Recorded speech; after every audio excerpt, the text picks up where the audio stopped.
You will learn QuickBooks once and for all with the 4-step approach in my free masterclass. See, in this video, I will not only show you how you can gain confidence using QuickBooks, but I'm also going to reveal my proven system that I've put together to help thousands of other bookkeepers just like you learn QuickBooks once and for all. Hey, I'm Matt Holquist. I've been a CPA for over 25 years now, and I started the QuickBooks University 12 years ago, and I have helped over 4,000 people easily learn QuickBooks. Now, some people would say you need an accounting degree or you need to spend countless hours watching YouTube videos to learn how to use QuickBooks.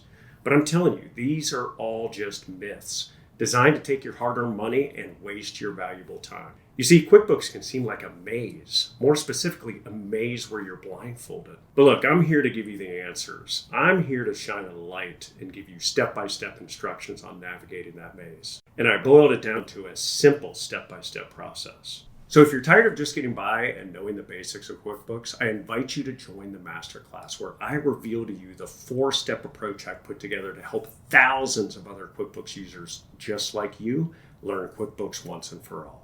So click the link below this video to watch the Masterclass now, where I show you this 4-step approach and show you how easy it is to navigate the platform. Just imagine opening QuickBooks and feeling empowered and confident knowing that you have all the right answers. Everything is organized and you feel in control. It becomes second nature. So click the link below this video right now to take that next step. And listen, for every day that goes by where you continue to try to learn QuickBooks by watching YouTube videos, you could simplify that process right now by watching my masterclass. And watch until the end where you'll get my free mini course where I reveal the top 3 mistakes most people make in QuickBooks and how to avoid them. So click the link right below this video now. I look forward to helping you finally learn QuickBooks.